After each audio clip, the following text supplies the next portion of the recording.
নামাজ পড়তে বলেছেন কিন্তু আল্লাহ পড়েন না।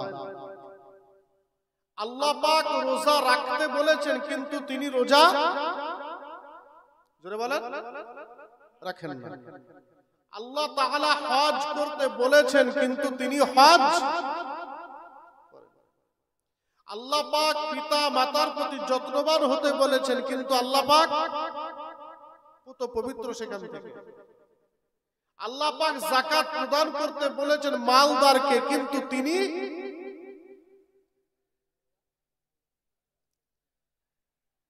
নামাজ আল্লাহর হুকুম আল্লাহ করেন না।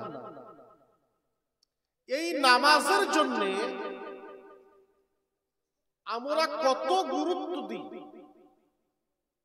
গোসল করি, ভালো জামা পরি, মসজিদে যাই, খড়ের ঘরেও তো নামাজ হতো, মাটির ঘরেও তো নামাজ হতো, প্লেন পাকা রুমেও তো নামাজ হতো।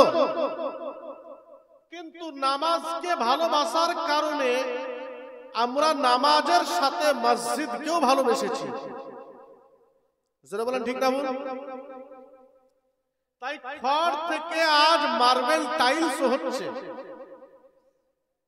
এসি হচ্ছে। নামাজ আল্লাহ পাকের হুকুম, আল্লাহ নিজে পড়েন না, তারপরও আমরা নামাজের প্রতি কত গুরুত্ব দিই এবং যত্ন নিই। জোরে বলেন ঠিক না ভুল? রোজা আল্লাহর হুকুম, আল্লাহ করেন না, তারপরেও এক গ্লাস পানিতেই তো ইফতার হয়ে যায়। তারপরও ইফতারের প্লেটটা একটু সাজানোর চেষ্টা করি, বলেন ঠিক না? হজ আল্লাহর হুকুম, আল্লাহ করেন না, অথচ আমরা হালাল টাকা জমি বিক্রি করে ভালো টাকা নিয়ে যাওয়ার চেষ্টা করি। জোরে বলেন, বললাম নাকি?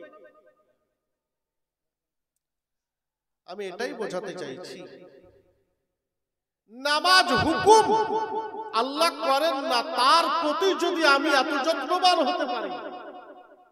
রোজা আল্লাহ পাকের হুকুম, তিনি করেন না, তার প্রতি যদি এত মায়া দেখাতে পারি। হজ আল্লাহর হুকুম, তিনি করেন না, তার প্রতি যদি এত আমরা সম্মান দিতে পারি, তাহলে সূরা আহজাবের 55-56 নম্বর আয়াত আল্লাহ বলছেন, ইন্নাল্লাহা ওয়া মালাইকাতাহু ইউসাল্লুনা আলান নবী। জোরসে বলো সুবহানাল্লাহ। এ দুনিয়া वालो, এ ঈমানদার, আমি আল্লাহ পাক একা দরুদ পড়ছি তা নয়, আমি দরুদ পড়ছি, আমার ফেরেশতারাও পড়ছে। ইয়া আইয়ুহাল্লাযীনা আমানু সাল্লু, হে ঈমানদার, তোমরাও আমার রাসূলের উপরে দরুদ পড়ো। তাহলে নামাজের প্রতি যদি এত যত্ন নিতে হয়, রোজার প্রতি যদি এত যত্ন নিতে হয়, হজ্জের প্রতি যদি এত যত্ন নিতে হয়, তাহলে যেটা আল্লাহ নিজে করেন, ফেরেশতাদেরকে নিয়ে করেন, তারপর ঈমানদারকে করতে বলেছেন, সেই দরুদের প্রতি আপনাকে কত যত্নবান হতে হবে, এটা চেষ্টা করেছেন, চিন্তা করেছেন? কথা কি বুঝাতে পারছি আপনাদের? তাহলে এই ইবাদত 2000 সালের বন্যায় আমার এলাকাতে কোনো মসজিদে জুমা হয়নি, 5 ওয়াক্ত জামাত হয়নি। নামাজ ফরজ, জামাত ওয়াজিব, ইবাদত। পরিস্থিতির অনুকূলে কখনো কখনো ইবাদত বন্ধ হয়ে যেতে পারে। জোরে বলেন, ঠিক না ভুল? পরিস্থিতির অনুকূলে মেডিকেলের বেডে শুয়ে আছেন, কি করবেন? পরিস্থিতির অনুকূলে ইবাদত বন্ধ হয়ে যেতে পারে। আল্লাহ বলছেন, হাবিব, আমার ইবাদতে ছাড় আছে, আমার ইবাদতে পরিস্থিতি নেই, উপায় নেই, ঠিক আছে, যখন পরিস্থিতি তোমার পরিবেশের অনুকূলে হবে তখন পড়বে। কিন্তু এ হাবিব, আপনি শুনে রেখে দেন, জেনে নিন, ইবাদত পরিস্থিতির অনুকূলে কখনো বন্ধ হয়ে যেতে পারে। কেননা আমি আল্লাহ পাক নামাজ পড়তে বলেছি, আমার ফেরেশতারাও পড়ে না, শুধু ঈমানদার পড়বে। পৃথিবীর জমিনে ঈমানদারের নামাজ পড়ার পরিবেশ নেই, নামাজ বন্ধ। পৃথিবীর পরিবেশে ঈমানদারদের রোজা রাখার পরিবেশ নেই, পরিবেশে রোজা বন্ধ। হজ করার মতো পরিবেশ নাই, ও নবী হজ বন্ধ। তার উপমা উদাহরণ আল্লাহ করুণাতে অনেক কিছু আমাদের দেখিয়ে দিলেন। আল্লাহ পাক আমার বলেন, হাবিব, ইবাদত কখনো বন্ধ হয়ে যেতে পারে, কিন্তু আপনার চর্চা, আপনার দরুদ, ঈমানদার নাই নামাজ পড়বে না, ঈমানদার নাই রোজা রাখবে না, ও নবী ঈমানদার নাই তো দরুদ বন্ধ হয়ে যাবে। না না না না, আমি আল্লাহ পাক আপনার দরুদকে বন্ধ হতে দেব না। এই জন্য আমি ঈমানদারকে খালি পড়তে বললাম না। ঈমানদার থাকবে না, ফেরেশতা তোমরা পড়ে যাও। এমন একটা সময় হবে ফেরেশতা বলতে আর কেউ থাকবে না। ওই সময় আমি আল্লাহ অক্ষয় অব্যয় অনাদি অনন্ত, আমার কোন সময় কম বেশি নাই, দুর্বলতাও নাই। ও আমার নবী হাবিবুল্লাহ, শুনে রেখে দেন, আপনার দরুদ আমি আল্লাহ পাক কখনোর জন্য বন্ধ হতে দেব না। এই দরুদের প্রতি আমাদের কত যত্ন নিতে হবে, চিন্তা করেছেন? দরুদে যখন বলেন সাইয়্যিদানা ওয়া মাওলানা, হে আমাদের নেতা, আমাদের অভিভাবক, যদি আপনি সত্যিকারের যত্নের সাথে ভক্তি ভরে দরুদ পড়েন, যখন আপনি হে আমার নেতা বলে আওয়াজ দেবেন, আপনার আওয়াজ নেতার কর্ণ গোচরে পৌঁছে দেওয়ার দায়িত্ব আল্লাহ নেবেন। জুড়ে বলুন মাওলানা, হে আমার অভিভাবক। যদি আপনার ডাকটা সত্যিকারের থাকে, আপনার অভিভাবকের ভূমিকা রাসূল চিরক্ষণ করে যাবেন। জোরে বলুন। কিন্তু ডাকে যদি আমাদের অলসতা থাকে, আলসেমি থাকে, গাফেলতি থাকে, দুর্বলতা থাকে, যত্ন না থাকে, তাহলে ফাঁকা আওয়াজ বেরিয়ে যাবে, আমাদের কাজ কিছু হবে, জোরে বলেন হবে না। একবার প্রাণ ভরে হৃদয় নিংড়ে জোর আওয়াজের সাথে নবীর প্রতি ইশক ও মোহাব্বত রেখে দরুদ নাজরানা পড়েন, আল্লাহুম্মা সাল্লি আলা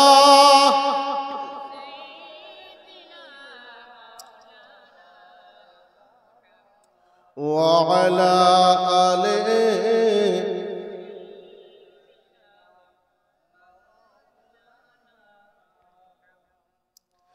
महबूब की महफिल को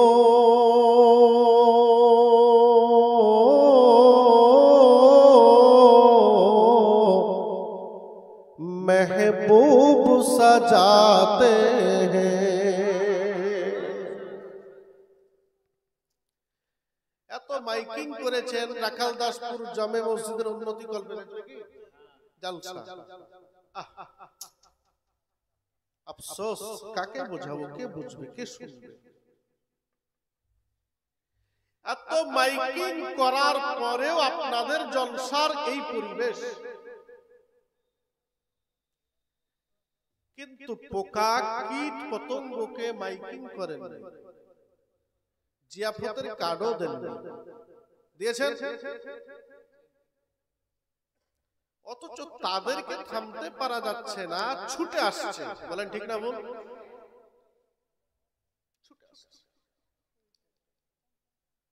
বলছে আরে পালা এখান থেকে, মরবি যে, অনেক মরে পড়ে আছে দেখ। তো পোকা বলছে, মাওলানা ইয়া মুফতি ইয়া সাদরুদ্দিন সাহাব, মরলে প্রেমিকের কাছে এসে মরবো, জমিতে ধানের জমিতে বিষ খেয়ে মরার থেকে এখানে মরা অনেক ভালো। যদি পোকার কাছ থেকেও আমরা শিক্ষা নিতাম, কিছু জ্ঞান নিতাম, তাহলে আজকে রাখালদাসপুর হাই স্কুল মাঠের প্যান্ডেল ভরপুর থাকতো। জোরে বলেন ঠিক না ভুল? কারণ পোকাও জানে ভালো কাকে বাঁচতে হয়, তাই পোকা লাইটের কাছে, নূরের কাছে ছুটে এসেছে অন্ধকার থেকে। যদি আমি আপনি জানতাম ভালো কাকে বাঁচতে হয়, তাহলে আমরাও নূরুল্লাহর মজলিসে ছুটে আসতাম নিজেকে বাঁচানোর জন্য। বলেন সুবহানাল্লাহ। তাই কবি বলছেন, महबूब की महफिल को महबूब सजाते हैं, महबूब सजाते हैं, आते हैं वही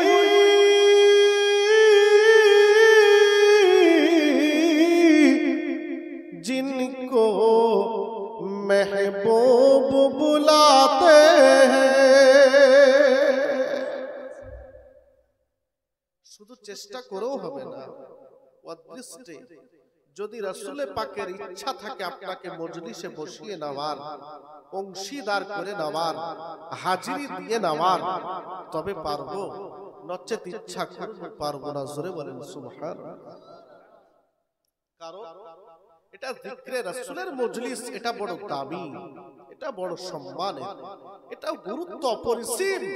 কিন্তু যাকে জ্বর হয়েছে তাকে যদি 100% মিষ্টি দিয়ে দেন, তবুও বলবে একটু তেতো লাগছে। বলবে কি না? জোরে বলেন, বলবে কি না? জ্বরের মুখে কি আর মিষ্টির স্বাদ পাওয়া যাবে? আমরা সব জ্বরে আক্রান্ত হয়ে গেছি, জিভে আর স্বাদ আমাদের নাই। তাই ওলামা হযরতদের মজলিসে বসে আর নিজেদের খিদে পূরণ হচ্ছে না। জোরে বলেন ঠিক না? বল, পূরণ হচ্ছে না। ভাইজান আমার, আল্লাহ পাক বললেন, ও মা বান্দা বান্দি তোমরা শুনে রেখে দাও, আমি তোমাদেরকে পৃথিবীর জমিনে পাঠালাম মানবীয় গুণে গুণান্বিত করে। এই জমিনের উপরে, আসমানের নিচে যতগুলো সৃষ্টি রয়েছে, এর মধ্যে বান্দা সবচাইতে দামি, সবচাইতে নামি, সবচাইতে প্রশংসিত, সবচাইতে সম্মানিত, গুণান্বিত, গরিমাযুক্ত করে বান্দা তোমাকে একমাত্র করেছি। তোমরা অ্যাপ্লিকেশন করনি, তোমরা ধর্ণা দাওনি, তোমরা অনশন করনি, পথ অবরোধ করনি, ধর্মঘট ডাকো নাই, আমার কাছে তোমরা মাত পিটিশনও জমা দাও নাই। না দেওয়াতে আমি আল্লাহ পাক দয়া করে তোমাদের ইন্দুর ছুঁচো বানালাম না, গরু গাধা বানালাম না, তোমাদেরকে আমি আল্লাহ মানুষ করে বানিয়েছি। আল্লাহ যদি ইন্দুর বানাতেন কিছু করার ছিল? হাটে হাটে ইন্দুর মারা যা বিশ্বের অ্যাডভার্টাইজ। ইন্দুর মরবে, ইন্দুরের শালা মরবে, ইন্দুরের শাশুড়ি মরবে, ইন্দুরের ভাসুর মরবে, বলে কি বলে না? আমি তো মাঝে মধ্যে বলি যে ইন্দুর গুলো যদি একদিন রাগ করে পথ অবরোধ করে দেয়, তো সব জালসা বন্ধ হয়ে যাবে। কি আমাদের উপর এত অত্যাচার না, আমাদেরকে মারার জন্য এত শক্তি কেন? কি আল্লাহ আমাদেরকে কি নিয়ামত, ইন্দুর ছুঁচো গরু ছাগল না করে মানুষ বানিয়েছেন। জোরে বলুন আল্লাহ পাক আমার বলেন, ও মা বান্দা বান্দি শুনে রেখে দাও, জেনে নাও, আমি তোমাদেরকে আশরাফুল মাখলুকাত করে বানালাম। সূরা 30 পারার মধ্যে আল্লাহ বললেন, লাকাদ খলাকনাল ইনসানা ফি আহসানি তাকওয়িম। ও আমার বান্দা বান্দি, যতগুলো সৃষ্টি তোমরা দেখতে পাও, এর মধ্যে তোমাদের মতো সুন্দর করে নাক নকশা ডিজাইন করে, নিপুণতার সাথে, দক্ষতার সাথে, নির্ভুল করে আমি কাউকে বানাই নাই, একমাত্র তোমাদেরকে বানালাম। ও আমার বান্দা বান্দি, শুধু তাই না, তাই না, তাই না, সারা পৃথিবীতে তোমরা তাকিয়ে দেখো, এত বড় সূর্য চন্দ্র গ্যালাক্সি সাজিয়ে তারকারাজি দিয়েছি, গাছপালা, পাহাড় পর্বত, ঝর্ণা, নদ নদী, খাল বিল এত সুন্দর দিয়েছি। দার্জিলিং এর মনোরঞ্জন পরিবেশ, গোয়া দিঘার সৈকত, অ্যামাজনের জঙ্গল, সারা মরুভূমি, প্রশান্ত সাগরের গভীরতা। আল্লাহ বলেন, বান্দারে কাউকে আমি নিজের হাতে আমি বানাইলাম না, সবগুলোকে কোন বলেছি হও বললাম হয়ে গেছে। হ্যাঁ ও মা বান্দা বান্দি শুনে রেখে দাও, তোমাদেরকে ডাইসে নয়, তোমাদেরকে মেশিনারিতে নয়, না না না, আমি আল্লাহ পাক প্রাদর করে সোহাগ করে তোমাদেরকে বানাইয়াছি। জোরে বলো ও আমার বান্দা বান্দি, এত সুন্দর তোমাদেরকে বানালাম, এরপরও তোমরা কি চাও? এরপরও তোমাদেরকে কোন নেশা, কোন আকর্ষণ তোমাদেরকে আমার কাছ থেকে দূরে রাখে? বান্দা বান্দি, একটিবার কি তোমরা চিন্তা করবে না? একটাই দেহ, একই বডিতে প্রোটিন আছে, ক্যালোরি আছে, ভিটামিন আছে, একই সঙ্গে সবকিছু আছে। এরপরও বান্দা তোমার সৌন্দর্য বজায় রাখার জন্য মাথার চুলগুলো মাসে মাসে নাপিতকে দিয়ে কাটিয়েছো, 2 আঙ্গুল নিচে চোখের ভুরু, ওগুলোও তো চুল, কিন্তু সেগুলো তো বড় হয় না, সেগুলো তো বেড়ে যায় না। গোপ বাড়ে, দাড়ি বাড়ে, দেহের লোমগুলো তো বাড়াইয়া দিই না। আমি আল্লাহ পাক যদি মাথার চুলের মতো চোখের ভুরুগুলো বাড়াইয়া দিতাম, গোপের মতো দেহের পশমগুলোকে বাড়িয়ে দিতাম, পৃথিবীতে ভাল্লুকও তোমাকে সঙ্গে নিত না, তোমার সৌন্দর্য বলে কিছু থাকতো না। একটু জোরে জোরে বলেন সুবহানাল্লাহ। আমার বান্দা বান্দি, এত সুন্দর করে বানালাম, এত সুন্দর রূপ দিলাম, এত সুন্দর নাক নকশা দিলাম, এত সুন্দর চোখের জ্যোতি দিলাম, শ্রবণ শক্তি দিলাম, স্বাদ গ্রহণের ক্ষমতা দিলাম। আমার বান্দা বান্দি, তোমরা কি চিন্তা করেছো কখনো? তোমাদের মুখের ভিতরে একটা জীব দিলাম, দেহের মধ্যে সবচেয়ে নরম অংশ, যেখানে সেলাই চলে না, কেটে গেলে কোনো উপায় থাকে না, পেস্টিং ছাড়া কোনো পথ নাই। ও আমার বান্দা বান্দি, এত সুন্দর নরম অংশ, তাকে আমি 32টি শত্রুর মধ্যে নিরাপদে রেখে দিলাম। একটু জোরে কি বাবা বলা যাবে না? এইখানে আমার আল্লাহ পাক বললেন, ফালিয়াবুদু রাব্ব হাযাল বাইত আল্লাযী আত'আমাহুম মিন জুইন ওয়া আমানাহুম মিন খাউফ। এই আমার বান্দা বান্দি, 32টি শত্রুর মধ্যে সুযোগ পেলেই তো কুটুস করে কামড় দিয়ে দেয়। এরপরেও ওই জীবটিকে আমি আল্লাহ নিরাপত্তা দিয়ে রেখেছি, নিরাপদে রেখেছি। ও আমার বান্দা বান্দি, এখান থেকে কি তোমাদের চিন্তা হয় না? আমি আল্লাহ পাক এতগুলো শত্রুর মধ্যে জীবটাকে নিরাপত্তা দিতে পারি।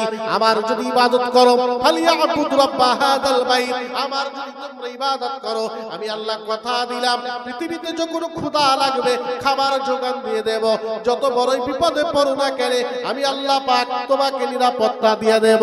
যদি তোমরা আমার এই কথার উপর ঈমান আনতে, মসজিদ ফাঁকা থাকতো না, ইবাদত কমে যেত না, বেশি বেশি বেড়ে যেত। একটু জোরে জোরে বলেন সুবহানাল্লাহ। কষ্ট হচ্ছে আপনাদের? আল্লাহ পাক স্পষ্ট বলছেন, বুঝাচ্ছেন, বান্দা তোর জীবটাকে নিরাপত্তা দিতে পারি, তোকে পারতাম না? তোকে পারবো না? আল্লাহ কি আমাকে নিরাপত্তা দিতে পারবেন না? জোরে বলেন, পারেন তো? গত কয়েকদিন আগে জালসা করে আসছি, মালদা বাইপাসে ড্রাইভার ঘুমিয়ে গেছে, 3:40 দিল ঠুক অ্যাক্সিডেন্ট। গাড়ির যদি পরিস্থিতি দেখেন তো কেউ বলবেন না, সুস্থ মস্তিষ্কের মানুষ বলবেন না যে এই গাড়ির প্যাসেঞ্জার গুলো বাঁচতে পারে। অথচ আমার ড্রাইভারও এতটুকু চোট পেল না, আমিও পেলাম না। বলেন আলহামদুলিল্লাহ। সামনেকার ইঞ্জিন এবার কাজ পর্যন্ত দুমড়ে গেছে।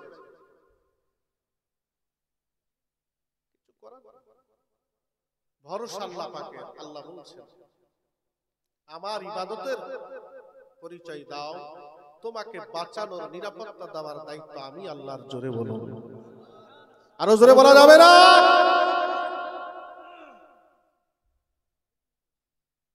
তাহলে যদি এই ঈমান আমাদের থাকতো আল্লাহ পাকের উপরে, তাহলে কি আমাদেরকে চিল্লাতে হতো নামাজ পড়েন, নামাজ পড়েন, নামাজ পড়েন, চিল্লাতে হতো? যুব সমাজকে বলতে হতো যে ভাই ভালো পথে এসো, ভালো পথে এসো। যুবক, তোমাদের পায়ে হাত দিয়ে বলতে চাই, 24টি ঘন্টা বড় দামি, বড় দামি। এই 24টি ঘন্টাকে কাজে লাগিয়ে মানুষ মহাকাশে চলে যাচ্ছে। জোরে বলেন, ঠিক না? এই 24টি ঘন্টাকে কাজে লাগিয়ে মানুষ মঙ্গল গ্রহে, চন্দ্রে, এই 24টি ঘন্টাকে কাজে লাগিয়ে মানুষ অতল সাগরের তলে গিয়ে মণিমুক্ত আনছে।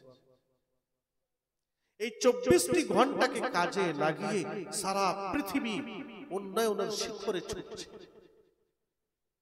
এই 24টি ঘন্টাকে ওলিয়া উলিয়া বুজুর্গানরা কাজে লাগিয়ে নিজের ঘর থেকে কাবা থেকে জামাতে শামিল হচ্ছে। জোরে বলেন সুবহানাল্লাহ। তুমি কি করছো? তুমি কি করলে? তোমার সফলতা কোথায়? যদি তোমার জীবনে কোনো রুটিন না থাকে দৈনন্দিন, তো তোমার আর পশুর সাথে পার্থক্য নাই। পশুর যেমন কোনো টাইম টেবিল নাই, তোমারও জীবনযাত্রা যদি তেমন থাকে, তো তুমি যুবক হিসেবে তোমার সম্মান কোথায়? আর নবী আমার তোমাদেরকে, আমাদের যুব সমাজকে যে সম্মান দিয়ে গেছেন তা যদি জানতে, তাহলে পৃথিবীর কোনো সম্মানই কাজ করতো না। জোরে বলো যুবক, তোমার কি সম্মান দিয়েছেন নবী আমার? 24টি ঘন্টাকে রুটিন বানান, 550 লিটার অক্সিজেন প্রতিদিন টানছেন, নিচ্ছেন। অক্সিজেন কত দামি, যার শ্বাসকষ্ট আছে আর সিলিন্ডার লাগে তাকে জিজ্ঞেস করলে বোঝা যাবে কি গো। অথচ 24 ঘন্টা আমার আল্লাহ এত দয়াবান, আমার নাকের কাছে শুদ্ধ অক্সিজেন যোগান দিয়ে যাচ্ছেন। জোরে বলে, দিনে আমরা 24 ঘন্টায় কম পক্ষে 550 লিটার অক্সিজেন গ্রহণ করি। কত লিটার বললাম? জোরে বলেন 550। এখানে এমন কেউ আছি আমরা হাত তুলে বলতে পারবো যে 24 ঘন্টায় আমরা আল্লাহকে 550 বার ডাকি? আছি? ফিউজ। আমরা কোথায়? কোথায় আমরা? কোন শক্তি, কোন চাওয়া, কোন পাওয়া, কোন আশা, কোন আকাঙ্ক্ষা, কোন চাহিদা আল্লাহ রাসূল আপনাকে ভুলিয়ে রেখেছে? কি চাই, কি দরকার যে আপনি আল্লাহ রাসূলকে ভুলে থাকেন? থাকেন কি করে আপনি? আপনার চিন্তা হয় না? আপনার বিবেক আপনাকে দংশন করে না? যেই গলাতে গলাবাজি করছি, প্রতিদিন চিল্লাচ্ছি, একই সঙ্গে বাংলা বলছি, ইংরেজি বলছি, হিন্দি বলছি, আরবি বলছি, গুজরাটি, পাঞ্জাবি বলছি, কি হযরত? সবটারও পাল্টাতে হয় না, চিন্তা ভাবনাও করতে হয় না, ভাবতে দেরি, বেরোতে দেরি হয় না। জোরে বলেন এই আল্লাহকে ভুলে থাকেন কি করে? একটা জীব মাছ দিচ্ছেন বলে দিচ্ছে, গোশত দিচ্ছেন বলে দিচ্ছে, ঝাল, লবণ, টক একসাথে ভরে দেন, সব আলাদা আলাদা আপনাকে বলে দেবে কি কি ভরেছো। জোরে বলুন। যে আল্লাহ আপনাকে এত কিছু দিলেন, স্ক্রিন টাচ মোবাইল আপনি খুশি হয়ে গেলেন, রাত কাটিয়ে ফেললেন। আপনাকে যে স্ক্রিন দিয়েছেন আল্লাহ, যে স্ক্রিনে পিঁপড়ে একটা চলে গেলে আপনাকে ব্রেন সঙ্গে সঙ্গে টিক মারে যে একটা পিঁপড়ে উঠেছে। জোরে বলো, এটার চেয়েও কি তোমার অ্যান্ড্রয়েডের স্ক্রিন আরো দামি? আফসোস, তুমি পৃথিবীর সবকিছুর দাম জানতে পারলে তুমি তোমার দাম কত সেটা জানার চেষ্টা করলে না। তোমার দাম কতটা এটা একবার জানার চেষ্টা করলে না, আফসোস এখানে লাগছে। আজকে প্যান্ডেল থেকে বেরিয়ে ওয়াদা করবেন, কাল থেকে রুটিন তৈরি করেন। কতক্ষণ সংসারের জন্য কাজ করবেন, কতক্ষণ জমিতে করবেন, কতক্ষণ ব্যবসা করবেন, কতক্ষণ চা দোকানে আড্ডা দেবেন, কতক্ষণ বউকে নিয়ে সোহাগ করবেন, কতক্ষণ নাতি নাতনিকে নিয়ে আদর করবেন, কতক্ষণ প্রতিবেশীর সঙ্গে টাইম দেবেন। কমপক্ষে একটা ঘন্টা। কতক্ষণ বলছি? কতক্ষণ? একটা ঘন্টা। পারবো না আমরা? একটা ঘন্টা আপনি আল্লাহ পাকের জন্য বের করেন। 24টি ঘন্টার মধ্যে একটা ঘন্টা আমার বউ নাই, আমার ছেলে নাই, আমার সংসার নাই, আমার কিচ্ছু না, আমিও নাই, আল্লাহর হয়ে যান। আল্লাহকে আপনি আপনার করে দাঁড়িয়ে যান। 24টি ঘন্টায় একটা ঘন্টা আপনি বের করেন। পারা যাবে কিনা? চেষ্টা করলে পারা যাবে? জোরে বলেন যাবে? চেষ্টা কি আমরা করতে পারবো? পারবো? একটু করেন না, একটু চেষ্টা করেন। 24টি ঘন্টা আল্লাহর কাটিয়ে দিচ্ছেন এত বছর ধরে, একদিনও কি আপনার বিবেক বললো না যে আল্লাহ সূর্য ওঠায়, চন্দ্র দেখায়, যে আল্লাহ রাত দিন করে, দিন রাত করে, যে আল্লাহর সবকিছু ঠিক চলছে শুধু আপনাকে পরিষেবা দেওয়ার জন্য? জোরে বলেন সুবহানাল্লাহ। সে আল্লাহকে আমরা ভুলে থাকি।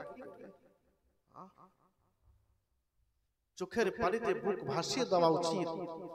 জীবনে করলাম, ডাক্তার হয়ে গেছেন বলে নিজেকে সফল মনে করছেন, মাস্টার, ইঞ্জিনিয়ার, অফিসার, আইপিএস, নেতা মনে করছেন আমি সফল, এর নাম সফলতা নয়। রব্বানা আতিনা ফিদ দুনিয়া হাসানাতাও ওয়া ফিল আখিরাহ। একটা পাখির দুটো ডানা, একটা ডানা যদি কেটে দেন পাখির সৌন্দর্য থাকবে? জোরে বলেন থাকবে? একজন ইমানদারের দুটো জগৎ, ইহ জগৎ, পর জগৎ।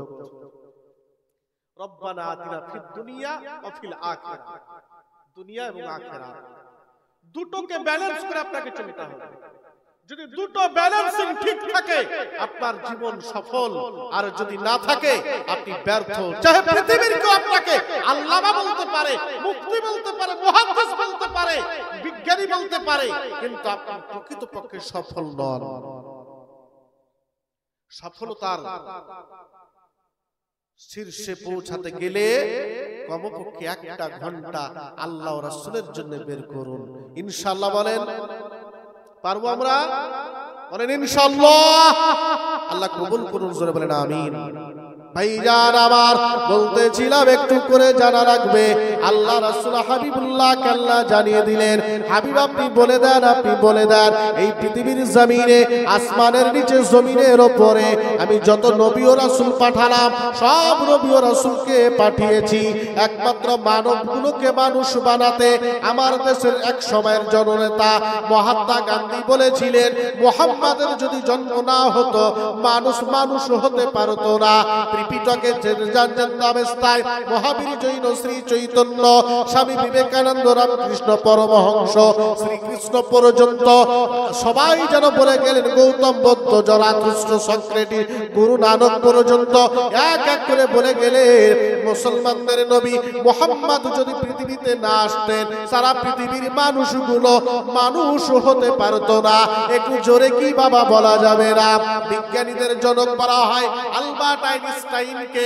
একজন বিজ্ঞানী হওয়ার পরেও যিনি পৃথিবীতে সর্ব সম্মানে খেতাবিত হলেন, সবচেয়ে বড় সম্মানে ভূষিত হলেন, হুইলচেয়ারে নিয়ে বিজ্ঞানীদের যিনি জনক হয়ে গেলেন, এই আলবার্ট আইনস্টাইন পর্যন্ত বলে গেলেন, মুহাম্মদ সাল্লাল্লাহু আলাইহি ওয়াসাল্লাম পৃথিবীর মানুষকে যত সুন্দর আধুনিকতা দিয়ে গেছে, ইতিপূর্বে এত সুন্দর আধুনিকতা কারোর পক্ষে দেওয়া সম্ভব হয়নি। একটু বুকখানা বড় করে বলেন সুবহানাল্লাহ। হ্যাঁ, এই মুহাম্মদ রাসূলুল্লাহ সাল্লাল্লাহু আলাইহি সাল্লাম আপনার নেতা, আমার নেতা, বিশ্ব নেতা, জননেতা, এই নবীজির যদি আদর্শকে আপনি বাস্তবে ফলো করেন, আপনি রূপ দিতে পারেন। ইব্রাহিম আলাইহিস সালামকে আল্লাহ স্বপ্ন দিয়েছিলেন, প্রিয় বস্তুকে তুমি কোরবানি করো। তিনি প্রিয় বস্তু কোরবানি করলেন। ইসমাঈল আলাইহিস সালাম নিজের সন্তানকে তিনি স্বপ্নের আদিষ্টকে বাস্তবে রূপ দিয়েছিলেন। আমার আল্লাহ বললেন, হাবিব আপনার মাধ্যমে যা কিছু পাঠালাম আপনার উম্মতকে বলে দেবেন, তারা বাস্তবে রূপ দিবে, মুখে পড়বে, কাজে করে দেখাবে। যদি তারা বাস্তবে রূপ দিতে পারে, পৃথিবীর কোন শক্তি, পৃথিবীর কোন যুক্তি, পৃথিবীর কোন ষড়যন্ত্র, পৃথিবীর কোন কৌশল তাদের মাথা নত করে দিতে পারবে না। একটু জোরে কি বাবা বলা যাবে না? ভাইজান আপনাকে কি বলবো, ওই জননেতা, আপন নেতা, দরদি নেতা, আমার আপনার নবীকে পাওয়ার পরেও যদি আমরা জীবন গঠন করতে না পারি, আমরা মানুষ হতে না পারি, নিজেকে তৈরি করতে না পারি, এর জন্য হতভাগা আমরা, এর জন্য দুর্ভাগা আমরা। ওই নবীর আপনি ফলোয়ার হয়ে যান, ওই নবীকে আপন করে নেন। ভালো যদি বাঁচতে হয়, ক্যারিয়ার যদি তৈরি করতে হয়, লাইফ স্টাইল যদি গ্রহণ করতে হয়, আপনার নবীর করেন। আমার নবীর থেকে ক্যারিয়ার, আমার নবীর থেকে লাইফ স্টাইল এই জমিনের মাটিতে এখনো পর্যন্ত কেউ করে দিতে পারেনি, দেখাতেও পারে নাই। আমার নবী সম্পর্কে আল্লাহ বললেন, লাকাদ কানা লাকুম ফি রাসূলিল্লাহি উসওয়াতুন হাসানা ইন্নাকা লাআলা খুলুকিন আযীম। এই পৃথিবীর জমিনে আইজাক নিউটন নয়, গ্যালিলিও নয়, কালমাস, হিটলার, রানী এলিজাবেথ নয়, না না না না, স্বয়ং আল্লাহ পাক যাকে সার্টিফিকেট দিয়েছেন পৃথিবীর চরিত্রের মধ্যে উত্তম চরিত্রের নমুনা মুহাম্মদ রাসূলুল্লাহ সাল্লাল্লাহু আলাইহি ওয়াসাল্লাম। আমার নবীর তোমরা ফলোয়ার হও। বিছানায় শোয়া থেকে নিয়ে কাফন পরে কবরে যাওয়া পর্যন্ত, মায়ের পেটে আসা থেকে নিয়ে জান্নাতে প্রবেশ করা পর্যন্ত যা প্রয়োজন এক এক করে তোমার নবী দিয়েছেন। পৃথিবীর কোন নেতা, কোন ধর্ম প্রবর্তক, কোন ঋষি মনীষী এত সুন্দর দিতে পারে নাই আপনার নবী আমার নবী যত দিতে পেরেছেন। এই জন্য বলা হয় সর্বগুণের আধার নবীজি আমার। মুখখানা বড় করে বলেন সুবহানাল্লাহ। এমন একটা গুণ, এমন একটা গুণ আপনি তুলে ধরুন যেটা আমার নবীর মধ্যে ছিল। আমার নবী সর্বগুণের আধার। নবী এমন কোন বিষয় রেখে যাননি যেটা আমাদের প্রয়োজন নয়। সমস্ত প্রয়োজনীয়, যেটা জিজ্ঞাসা করেছেন সেটাও, যেটা জিজ্ঞাসা হয়নি পরবর্তীতে হতে পারে সেটাও নবী রেখে গেছেন। জোরে বলেন নবী রেখেছেন। তাহলে এত সুন্দর একজন গাইড, এত সুন্দর একজন হেদায়াতকারী আমরা পাওয়ার পরেও যাকে আল্লাহ হেদায়াত করার জন্য পাঠালেন, তাকে পেয়েও আজকে আমাদের দেহে মনে মনে হচ্ছে সব ক্যান্সার হয়ে গেছে। ঠিক না ভুল? কেন? কারণটা কোথায় আমাদের ত্রুটি? কোথায়? কারণ একটাই, আমার যেটা অনুমান, আমার জানা, আলাহাকুমুত তাকাসুর হাত্তা যুরতুমুল মাকাবির। সূরা তাকাসুর 30 পারা আল্লাহ বলেছেন, হাবিব আপনি উম্মতকে বলেন পৃথিবীর সামগ্রী প্রাচুর্যতা কামাই করতে গিয়ে তারা যেন কবরটাকে ভুলে না যায়। জোরে বলো কোনটাকে ভুলে না যায়? কবর। চিন্তা করেছেন 14 12 14 এত বড় বড় ঘরেও আমাদের জানলা দরওয়াজা রেখেও আরাম পাই না। আরো বিল্ডিং চাই, আরো বাংলো চাই। কবরের 3.5 হাতের জমিনটা কত ছোট্ট একটু চিন্তা করেছেন? অনেকগুলো কবরে লাশ নামিয়েছি আমি দেখেছি। লাশ শুয়ে দেওয়ার পরে পাটাতন বিছাবো, তার জন্য দাঁড়ানোর জায়গা থাকে না। আপনি কি করে সেখানে থাকবেন? চিন্তা করেছেন কোনদিন কি আপনার বিবেক আপনাকে ধ্বংসের? কত লোকের জানাজা পড়লেন, কত জানাজায় গেলেন, কত মাটি দিলেন। যদি এতগুলো মাটি দিয়ে জানাজায় দাঁড়িয়ে কিছু শিক্ষা নিতে না পারি তাহলে আমার দাঁড়ানোটা কি বেকার হয়ে গেল না? আমার কি এত কষ্ট করে জানাজায় ছুটে যাওয়াটা বেকার হয়ে গেল না? কিছু তো শিখতে হবে আমাকে। এতক্ষণ ধরে প্যান্ডেলের তলায় আমার 1টা লোকের দরকার নাই, আমার 10টা লোকের দরকার, যিনি বুঝবেন শুনবেন তেমন লোকের দরকার। জোরে বলেন ঠিক না ভুল? আমি মার্কেট সাজাতে বাজাতে আসিনি, আপনাকে দুটো কথা শেখাতে এবং বোঝাতে এবং মানাতে এসেছি। অনেক জালসায় অনেক জায়গায় বলেন হুজুর এখানে সুর ছাড়া কিছু বুঝে না, সুর দিয়ে একটা কেসা কাহিনী ধরিয়ে দিলেন। আমি মার্কেট করতে আসিনি ভাই, আমার পুঁজিতে যেটুকু আছে আমি সেটুকুই বলবো, এতে আমাকে আর ডাকো বা না বলবো নাকি? কারণ আমি যতটুকু পড়েছি তাতে বক্তাদের যে কি হাল হবে হাসরের মাঠে তার যদি ভাবতে যান বক্তাদের কি দুরবস্থা হবে। আপনারা শুনেছেন অনেক আলেমের কাছে আল্লাহ পাকের নবী আমার নবী মার নবী হাবিবুল্লাহর কাছে একজন মহিলা আসলেন সঙ্গে একটা বাচ্চা নিয়ে। নবীজিকে এসে বললেন হুজুর আমার বাচ্চাটাকে একটু নসিহত করে দেন, আমার বাচ্চাটা খুব বেশি বেশি মিষ্টি খায়, এর মিষ্টি বজায় যোগান দিতে আমার কষ্ট হয়।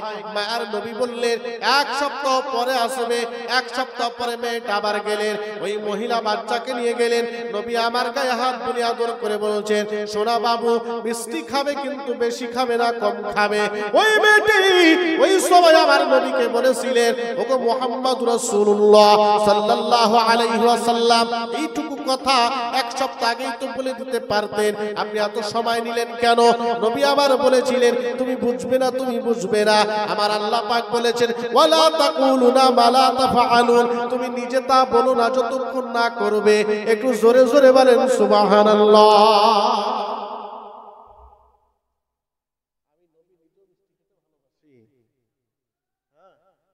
আমি তো কাউকে নসিহত করব, তো তার আগে তো আমাকেও সংযমী হতে হবে, ঠিক না ভুল? তাই আমি আগে এক সপ্তাহ প্র্যাকটিস করে নিলাম, এরপরে বলছি, তবে কাজে লাগবে। জোরে বলেন সুবহানাল্লাহ। আর আমরা ডায়াসে উঠে গেলে মনে হবে আমার থেকে বড় আশিকে রাসূল আর কেউ নাই। কি ডায়াস থেকে নামতে দেরি, ফিনিশ। কষ্ট পাচ্ছেন?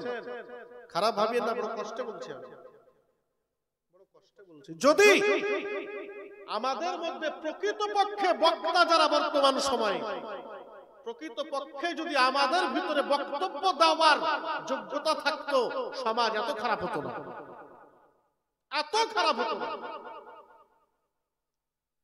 আমাদের বক্তব্য আপনাদের উপর আসার হচ্ছে না, কার্যকারী হচ্ছে না। কেন? আমাদের একজন শিক্ষক বলতেন, মাস্টার যদি দাঁড়িয়ে পেশাব করে তো ছেলেরা ঘুরে ঘুরে করবে। ইমাম হাসান বাসরির ইতিহাস, একজন মাতাল টাল খাচ্চার চলে যাচ্ছে, রাস্তা দিয়ে টাল খাচ্চার চলে যাচ্ছে। ইমাম হাসান বাসরি বলছেন, আরে মাতাল, এত মদ মাতলামি করলে হবে? ঠিকঠাক চল, পড়ে যাবি যে। কিন্তু তিনি প্রকৃত মাতাল ছিলেন না। ইমাম হাসান বাসরিকে ওই মাতাল উত্তর দিচ্ছেন, হুজুর আমি পড়ে গেলে একাই পড়বো, কিছু যায় আসে না, কিন্তু আপনি ঠিক থাকেন, কারণ আপনি এই যুগের বড় আলেম। আপনি যদি পড়ে যান তো গোটা সমাজ পড়ে যাবে।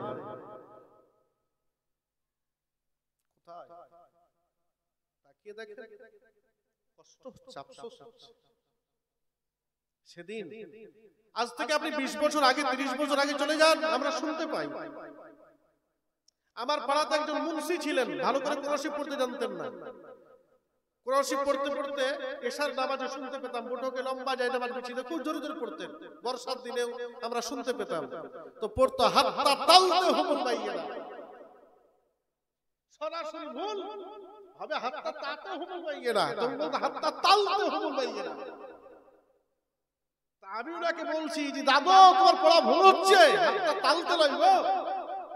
তা আমাকে লাঠি এখানে ঠেকিয়ে বলছে, তুই বেশি বুঝিস, আমার ওস্তাদি যা শিখাইছে আমাকে ঠিক শিখাইছে। এ তো ভারী মুশকিল, তো শিখো শিখবে না, মরণ পর্যন্ত শিখাতে পারেনি, হাতটা তালতে বলে মারা গেল। কি লাভ হতো জানেন? বলছিলেন যে এটা ঠিক পড়তেন, কিন্তু ওই জায়গাতে ওস্তাদজির প্রতি তার একটা অন্ধ ভক্তি ছিল, শ্রদ্ধা। পানি পড়া দিলে বাচ্চা হওয়ার জন্য হসপিটাল নিয়ে যেতে হয়নি, পানি পেটে যেতে দেরি, বাড়িতে বাচ্চা হয়ে যেত। বলেন সুবহানাল্লাহ। চোখ উঠে গেলে পানি পড়া লাগতো না, ফু দিতেন তো 2 ঘন্টার মধ্যে আরাম পেয়ে যেত মানুষটা। কেন? আজকে তো আমরা আল্লাহ আমাদের ডিগ্রি লাগাতে লাগাতে নাম খুঁজে পাওয়া যায় বিজ্ঞাপনে। কি গো, আফসোস লাগছে, আফসোস। কারণ তারা ডিগ্রিতে পছন্দ করেননি, আমলে পছন্দ করতেন। আর আমরা ডিগ্রিতে সন্তুষ্ট, আমলে সন্তুষ্ট নই। সমাজ ওই পোকাতে ভরপুর হয়ে গেছে, সংশোধন করা সম্ভব নয়। যদি আল্লাহ পাকের ইচ্ছা থাকে তবেই হবে। একবার মহব্বতে দরুদে নাজরানা। আপনাদের কষ্ট হচ্ছে মনে হচ্ছে, কষ্ট হয়নি? আচ্ছা জায়গাতে লাগবো,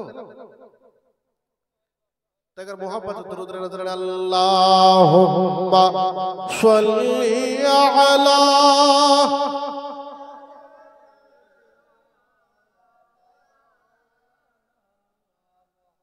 জোরে জোরে ওয়া আলা আলে।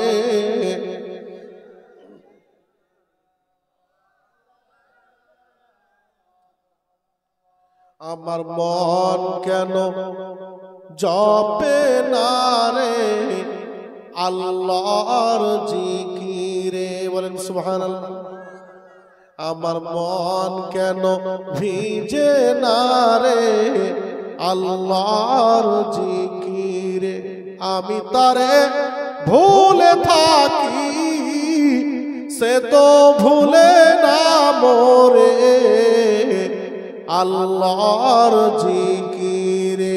আমার মন কেন জপে না রে, আমার মন কেন মজে না রে আল্লাহর জিকিরে। যারা দেশে এ দিবারাত্রি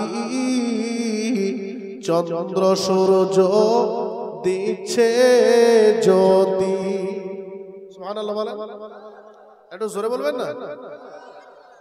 সকালে আমাকে ফোন করছে যে মিশনে, আমার মিশন আছে একটা ছোট, তো ফোন করছে যে ৩৯,৭০০ টাকা বিল এসছে। ঠিক আছে, চালিয়েছি বলে তো বিল এসছে, ঠিক না? কি চিন্তা করেছেন আল্লাহ পাকের সূর্যের টেম্পারে কত কাজ করছেন, জামা কাপড় শুকাচ্ছেন, কত কি করছেন? কোনদিন আল্লাহ ট্যাক্স পাঠিয়েছেন, বিল পাঠিয়েছেন? খালি বলেছেন উদখুল, তোরা আবার ইসলামে প্রবেশ কর আর ইবাদত কর, এটাই চেয়েছেন, সেটাই দিতে পারলাম না। বউ 4 দিন কথা না শুনলে শ্বশুর বাড়ির লোককে ডাকছেন, বিচার করো তোমার বিটিকে ভাত দিব না, বলেন কি বলেন না? বেটা যদি 2 দিন কথা না শুনে বের হ বাড়ি থেকে, আলাদা খাগা, বলি না? বউ 4 দিন কথা না শোনাতে ডিভোর্স, তালাক। বেটা 2 দিন কথা না শোনাতে ভিন্ন পৃথক। সারা জীবন আপনি আল্লাহর কথা শুনছেন না। আল্লাহ যদি বলে বারবার দুনিয়া থেকে কোথায় যাবেন? কোথায় যাবেন? নসিব যে আল্লাহ বের হতে বলেননি এখন, নসিব। আপনার মতো যদি আমার আল্লাহ রাগ হতো ঠাই পেতেন? সারা দিনে 5 বার আল্লাহর আওয়াজ হচ্ছে, আয় আয় রে বান্দা আয়, হাইয়া আলাস সালাহ আয়। 5 বারে 10 বার ডাক হচ্ছে। কি হযরত, আপনি সারা দিনে 10 বার করে আল্লাহর ডাককে অমান্য করছেন। ওই আল্লাহ তো টিউবওয়েলে পানি বন্ধ করে দেননি, আল্লাহ তো সূর্যের আলো বন্ধ করে দেননি, আল্লাহ তো মিনিকেট লাগিয়ে হুটরা করে দেননি। যে আল্লাহ এত দয়াবান আপনার উপরে, আপনাকে আপনার স্ত্রীর প্রতি, সন্তানের প্রতি, পরিবারের প্রতি, প্রতিবেশীর প্রতি কত যত্নবান হতে হবে একটু ভেবেছেন? হুড়ুম করে তো টেম্পার দেখিয়ে দেন। আমার থেকে রক্তের দেমাগ কার আছে? লাঠির দেমাগ, বংশের দেমাগ, শিক্ষার দেমাগ, টাকার দেমাগ, সুন্দরী বোর দেমাগ, শিক্ষার দেমাগ। যেটা বলেন ঠিক না ভুল? যারা দেশে এ দিবারাত্রি চন্দ্র সূর্য দিচ্ছে জ্যোতি, বহে হাওয়া পাতি পাতি, বহে হাওয়া পাতি পাতি, মেঘেতে বৃষ্টি ঝরে আল্লাহর জিকিরে। আমার মন কেন ভিজে না রে আল্লাহর জিকিরে।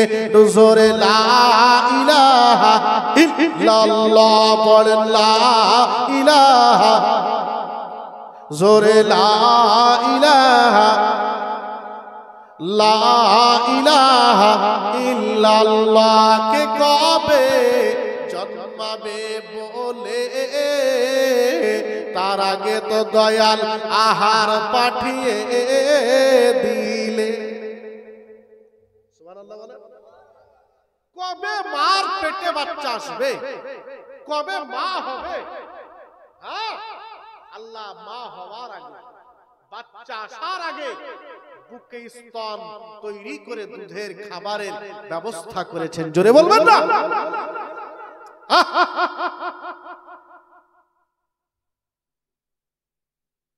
সে আল্লাহকে ভুলে থাকেন কি করে?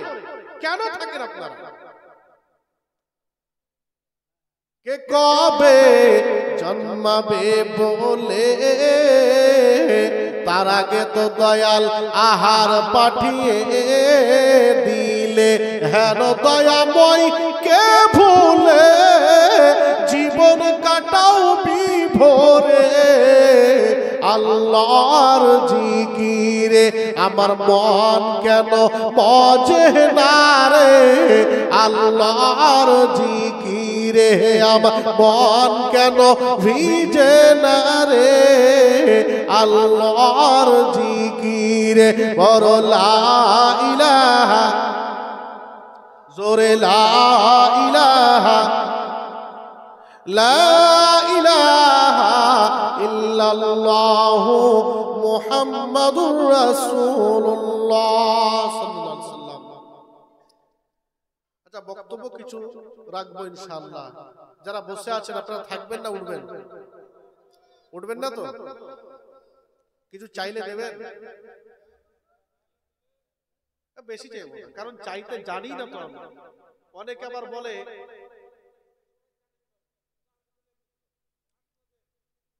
যারা বলে আসলে নাচতে না জানলে আমার আগে এটা কথা আছে না? নাই আমার চাওয়ার ঢং নাই। আল্লাহ সবকে সব জিনিস দেন কি দেন না, এই চাওয়ার ঢংই নাই আমার, হয় না। তার জন্য দাওয়াত দেওয়ার সময়তে বলি যে ভাই কালেকশন হলে আমি পারবো না, মাফ করবেন। কারণ দরকার আছে, কালেকশন না হলে আমাদের মাদ্রাসা মসজিদ কবরস্থানগুলো চলবে কোথা থেকে? অবশ্যই দরকার, কিন্তু সবাইকে সবগুলো আল্লাহ দেন না। তারপরও আপনাদের বলবো আমি যে আপনারা উঠবেন না, আখেরি মোনাজাতের আগে একটু আমরা সবাই শরীক হতে পারবো কিনা? ইনশাআল্লাহ আল্লাহ কবুল করুন, জোরে বলেন আমিন। একবার দরুদের নাজরানা পড়েন। আবার আপনাদেরকে একটু আমি সোনার মদিনাতে নবীর প্রেমিকের কাছে যাব ইনশাআল্লাহ। আল্লাহুম্মা সাল্লি আলা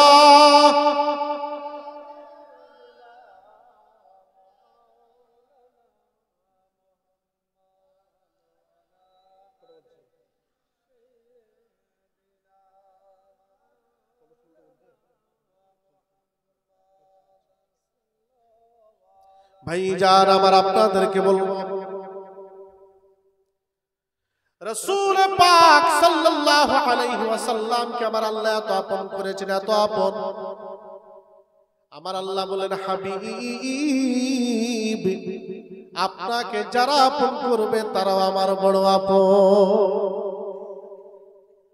কোন পথে চলবেন? আজ আপনার আশেপাশে, আপনার ঘরের কোণে, আপনার বাড়িতে নানান ধরনের ফেরকা, নানান ধরনের মতানৈক্য দেখা দিয়েছে। কেউ বলছে নিজেকে আহলে হাদিস, কেউ বলছে দেওবন্দি, কেউ বলছে তাবলীগ, কেউ বলছে সুন্নি। বলছে কি বলছে না? জোরে বলেন। আমি আপনি দ্বিধাগ্রস্ত, হুজুর চলবো কোন পথে? যিনি নিজেকে আহলে হাদিস বলছেন তিনিও তো বড় আলেম, যিনি নিজেকে সুন্নি বলছেন তিনিও তো বড় আলেম, যিনি নিজেকে দেওবন্দি বলছেন তিনিও বড় আলেম। হুজুর আমরা সাধারণ মানুষ চলবো কোথায়, কোন পথে, কি করে? কারোর পথে নয়, কারোর কথাই নয়। আমি আপনাদের বলবো আল্লাহ পাক কোরআনুল কারীমে বলেছেন ওয়াতাসিমু বিহাবলিল্লাহি জামিআ ওয়া লা তাফাররাকু ইলা আখিরিল আয়া। আল্লাহ বললেন আমার বান্দা বান্দিরে তোমরা আমার রস্সিকে মজবুত করে ধরে নাও। আমার স্রোত, আমার রস্সিকে যদি ধরতে পারো পৃথিবীর কোন যুক্তি তোমাদের বিপদে ফেলতে পারবে না। ওই স্রোতটা কোন স্রোত? তাফসীরের মধ্যে চলে যান, 13 খানা তাফসীর হতে আমি আপনাকে বলতেছি। ওই তাফসীর গুলো পড়ে পড়ে আমার এই জায়গাতে ব্রেনটা স্থির হয়েছে। অনেক রকমের চেষ্টা গবেষণা চালিয়েছি, আমার ভিতরে সন্দেহ দ্বিধাগ্রস্ত দেখা দিয়েছে। তারপর আজকে আমি অটল অবিচল এই জায়গাতে পূর্ণ মাত্রায় পৌঁছে গিয়েছি। না না না, পৃথিবীতে ওই পথটাতে আমাকে থাকতে হবে যে পথটা আল্লাহ পাকের পথ। ইন্নী জাইলুম ফিল আরদি খলিফা। আল্লাহ বললে আমি জমিনের জন্য আদমকে আমার খলিফা করে প্রেরণ করলাম। একটু জোরে জোরে বলেন সুবহানাল্লাহ। বিহাবলিল্লাহি জামিআ। এই ইমানদার দল তোমরা আমার রস্সিকে দিকে মজবুত করে ধরে নাও। আল্লাহ ক্রেন দিয়া রশ্মি ঝুলাইয়া দেন নাই। আল্লাহ রশ্মি বলতে কোনটাকে বুঝিয়েছেন, সেটা হলো নবী ও রাসূলদের স্রোত। এই স্রোতটাকে তোমরা ধরে নাও। যদি স্রোতটাকে তোমরা ধরে রাখতে পারো, বজায় রাখতে পারো, কুল্লু শাইইন ইয়ারজিউ ইলা আসলিহি। হাফিজে কোরআন বসে আছে, একটার পর একটা আয়াত থেকে আপনাকে আমি বলতেছি, গাঞ্জা করি কথা নয়। আল্লাহ পাক বলেছেন কোরআনুল কারীমে, প্রত্যেকটা বস্তুর স্বভাব তার নিজের দিকে প্রত্যাবর্তন করা, ফিরে আসা। বন্যা আসলে আমরা বলি যেখানকার পানি সেখানে চলে যাবে। ও বাবা, আমরা জান্নাতি প্রোডাকশন, জান্নাত থেকে এসেছি, আমরা পুনরায় জান্নাতে যাব। আমরা যেন স্রোত ভেঙে না দিই। বর্ষার সময় দেখতে পাই পুকুর পুষ্কুনিগুলো ছাপিয়ে বাইরে পানি চলে যায়, ওই স্রোতে মাছও চলে যায়। কতগুলো মাছ নিজেকে চালাক মনে করে খাল গর্তে জমিতে আটকে যায়। আবার কিছু মাছ স্রোত বজায় রাখে, স্রোতের সাথে সাথে আবার ফিরে চলে আসে পুকুরে। তারা চালাক বেঁচে যায়। আর যারা মাঠে ঘাটে ভেসে গেল, তারা পটল শুকিয়ে মরিচা হয়ে তারা শুকনি মাছের মতো হয়ে যায়। আল্লাহ পাক বললেন, আমার স্রোত, আমার স্রোতকে তোমরা মজবুতের সঙ্গে ধরে নাও। এই স্রোতটা আমার জানা মতে পেয়েছি আমি, এটাই খেলাফতের পথ। আদম নবী থেকে আমার নবী পর্যন্ত সব নবী এই খেলাফতের পবিত্রতা, এই খেলাফতের শালীনতা, এই খেলাফতের সম্মান বজায় রেখেছেন। একে স্পর্শ করতে পারেনি কোনো খারাপই।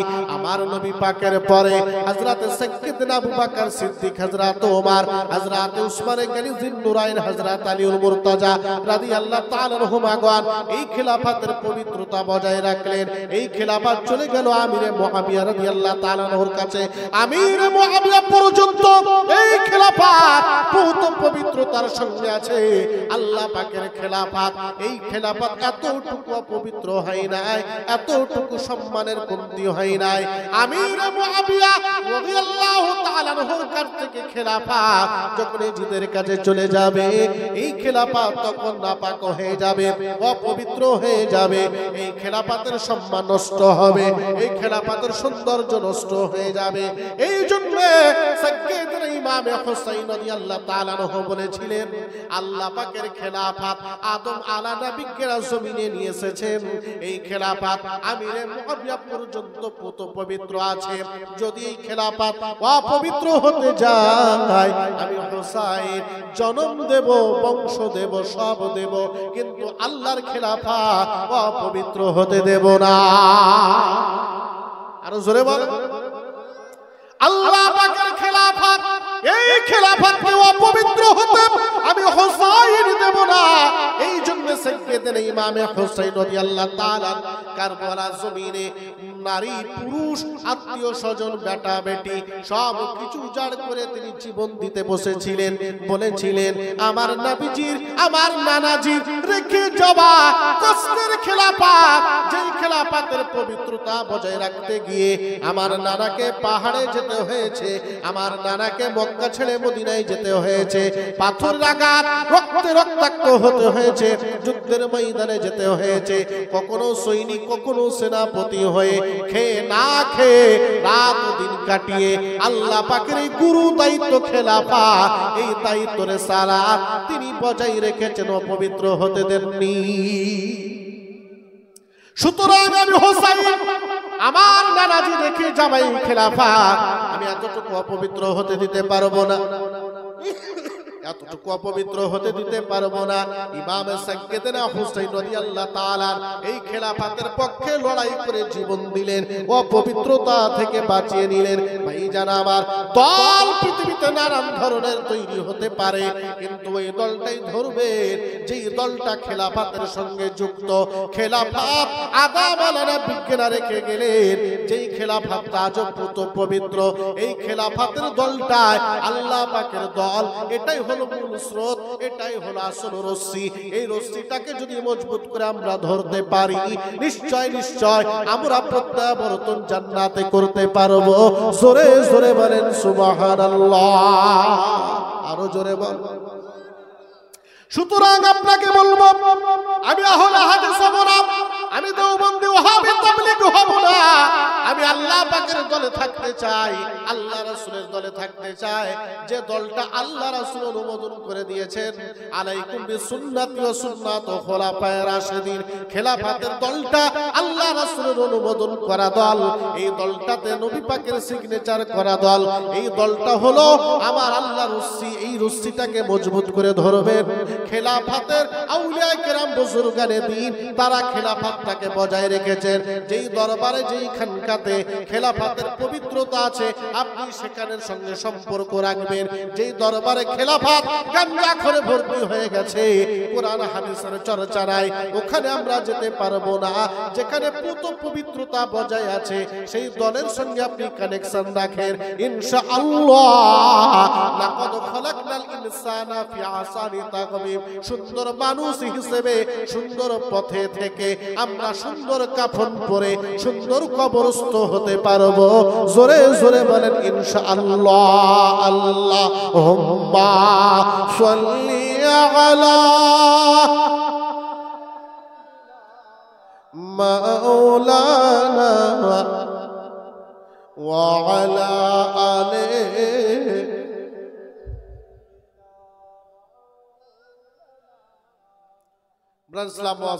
সামনে আর এগোচ্ছি না। মুসলিমেও আমরা কিছু মানুষ অনুরোধের সাথে বলছি, 24টি ঘন্টাকে রুটিন করবেন। একটা ঘন্টা 5 ওয়াক্ত নামাজ বাদে একটা ঘন্টা আল্লাহর জন্য আপনি চাই নামাজের ব্যবস্থা করবেন।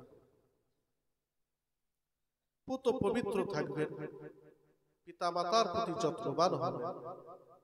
যদি পিতামাতা না থাকে, ওকু রব্বিরহামহুমা কামা রব্বায়ানি সাগীরা বলে বেশি বেশি কাঁদবেন। তাদের রেখে যাওয়া সম্পদ আমরা ভোগ করছি, বলেন ঠিক না ভুল? তারা কিচ্ছু নিয়ে যায়নি।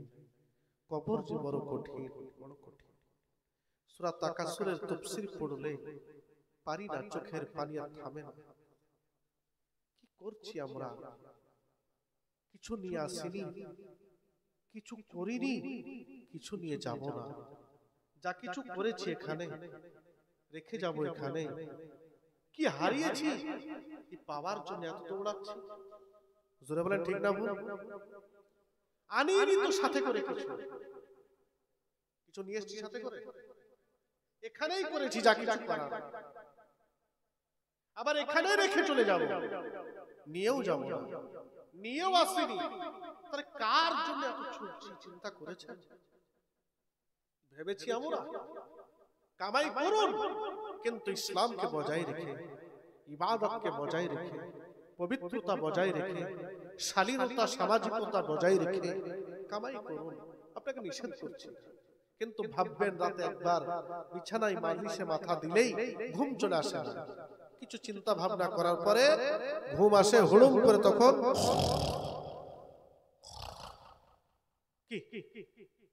শুয়েই কিন্তু ঘুম আসে না। 2-5 মিনিট ভাবেন, ওই ভাবনাটা একটু নিজেকে নিয়ে ভাবেন, এনেছি কি আর কিসের জন্য ছুটছি। যদি কিছু আনতাম তাহলে হারিয়ে গেছে বলে খুঁজতাম, ছুটতাম, দৌড়াতাম পাওয়ার জন্য, বলে ঠিক না বল? সুতরাং আল্লাহ পাক আমাদের তৌফিক দেন, আহলে সুন্নাত ওয়াল জামাতের মিল্লাতের উপরে দাঁড়িয়ে থেকে নামাজ ও রোজার গুরুত্ব দিয়ে, নিজের শরীরের প্রতি যত্ন নিয়ে, দেহটা আল্লাহ পাকের, আপনার নয়, এর যত্ন নেওয়ার দায়িত্ব আপনার। পরিবারের হক, সমস্ত কিছুর দিকে লক্ষ্য রেখে আমরা যেন ঈমানের কাফন পরে কবরে যেতে পারি। সকলে বলি আল্লাহুম্মা আমিন। তো জোরে বলেন আল্লাহুম্মা আমিন। আছেন কেউ 5000, 10,000, 2000 আমি চাইছি না, আপনাদের এখানে সাধ্য মতো, আপনার সাধ্য মতো যেটা পারা যাবে, কষ্ট হবে না, আল্লাহ ও রাসূলের উদ্দেশ্যে, মসজিদ কায়েম করার সৌন্দর্য বয়ানের উদ্দেশ্যে। আছেন কেউ? না চাইতে আসবেন? আছেন কোন ব্যক্তি? আছেন কেউ? 1000, 1200, 2000, 500 আছেন?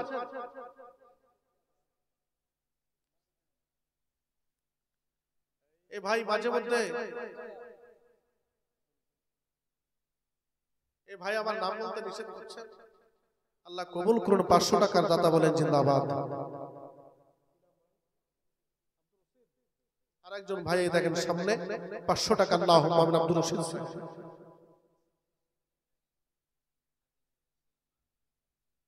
সেক্রেটারি সাহেব